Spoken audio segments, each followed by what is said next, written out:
The larger picture will take care of itself. And Shivani, it's interesting. I think India, and you can correct me because you've been traveling there, my sense is India is the only team in this World Cup which has played the same 11 throughout. We haven't changed our team at all. No, we did change once when Bhuvi came in. He wasn't part of the initial few matches, but that was because of the scare that injury There was just one Shami change. had. But otherwise, we've stuck to the same 11 throughout the tournament. So there's consistency.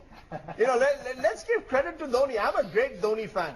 So you can see that. I think Mahendra Singh Dhoni is the greatest captain India has produced in one-day cricket. And that includes Saurav Ganguly. And Saurav Ganguly spoke to me during the World Cup after the last group game, and he said he is India's greatest captain, and that coming from Saurav is actually quite a big compliment, isn't That's it? right. Well, I genuinely think so. Because I think, as I keep maintaining, Mahendra Singh Dhoni has brought a self-belief to a young side. I think Ganguly was fortunate. He had a much better crop of players at the time. But he did build players as well. He did build, the Sehwags, Zaheer Khan. Agreed. But so has Dhoni now. Where was Jadeja till a few years ago? Raina plays so much better under him. My sense is Dhoni has mastered the art of one-day cricket.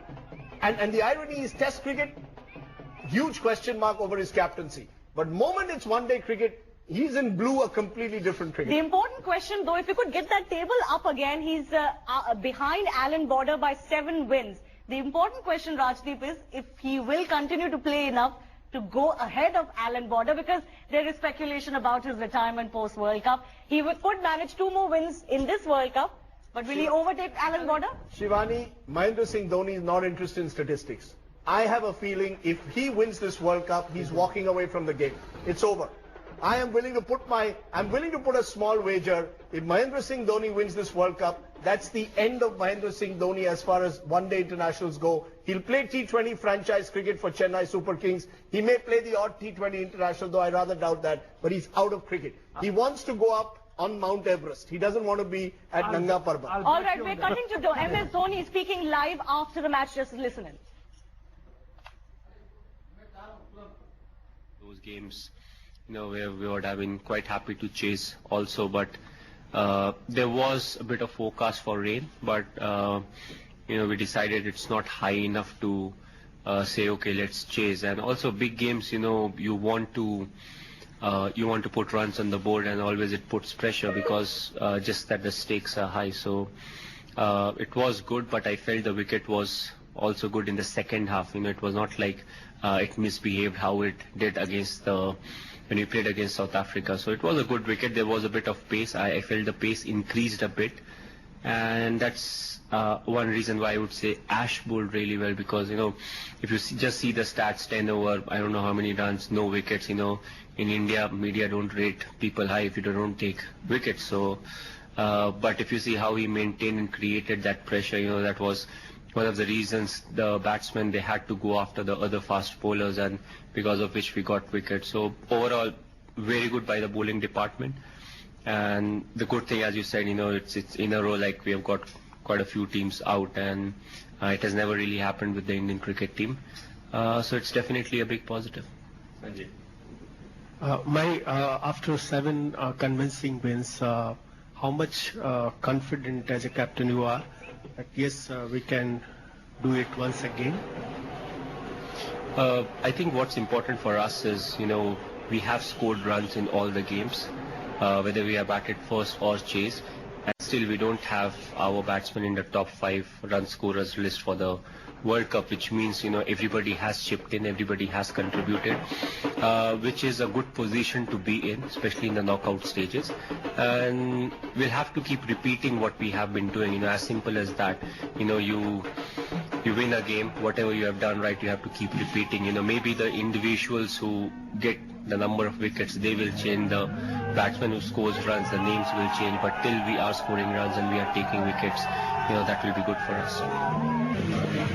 Miss, could you talk us through the power play phase? There was no mindless logging, but you still collected 50 runs, and did that play a crucial role in salvaging the Indians back?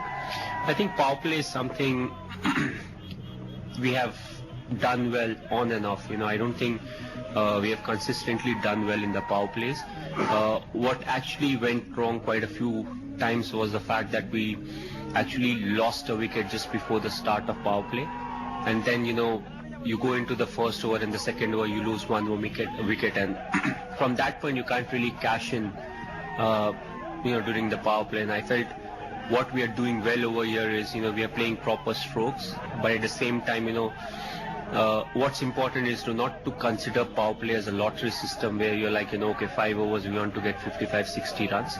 I think 5 overs, if you look for 35 to 40 and if you bat well, you will end up getting 45 runs. And not only that, it actually gives you a bit of momentum going into the slog overs, and with two set batsmen and the bowler slightly on the back foot, you can accumulate more runs. So I feel in the last few games that's what we have done, not aimed too high but at the same time played quite a few proper cricketing shots, and that has really helped.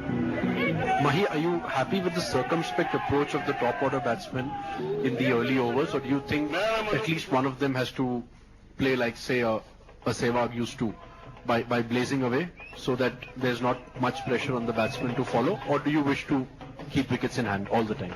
If you see, Virupa was special, there are not many people around who can do what he does. And also you have to bat according to the strengths that you have, and I feel both Shikhar and Rohit, they have been doing that well. And also the fact, you can't just go and slog. So whatever your strength is, back your strength, have a good approach about, what's really happening, what kind of an assistance the bowlers are getting off the wicket. And then you keep revising as to where you need to be at the end of the 10th over. Quite a few times we have seen there are few teams that have scored over 60 runs, but more often than not, I feel most of the teams are close to the 40 run mark or 45 run marks, on an average. So I think, a good start is important, and it may not always mean the number of runs. It can mean a good partnership and batsmen being set there.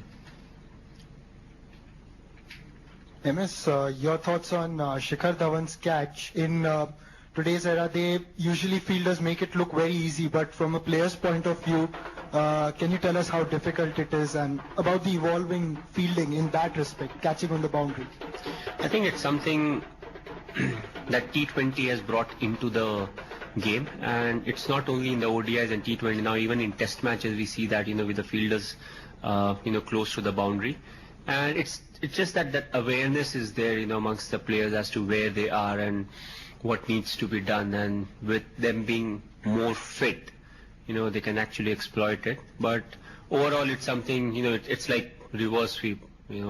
People used to sweep initially, and then more often than not it was considered quite a bad shot, and now people play the reverse sweep even to the fast bowler. So the game keeps changing, and according to the demands of the game, the individuals, they keep improving their game, and this is just another you can say an area where the fielders, they have improved themselves. Like you had two fielders going to the boundary, one flicking it back, the other throwing. So all these things keep happening, and you don't know what may you see in the next 5 years' time. Okay.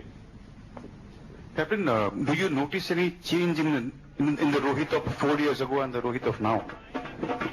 Well, I think if I compare, if I have to go back 4 years, it won't be a realistic comparison. The reason being, he was not really opening for us at that point of time, and we felt he was a bit of waste of talent if he was batting at 6 for us, because more often than not he was not getting enough chance to bat, and our top order was quite fixed, so we couldn't really make him play or give him enough opportunities. And that's one of the reasons why if you see the first 40 games, you may think he has not done enough, but out of those 40 there were quite a few games where he went in to bat in the last 5 overs or 4 overs.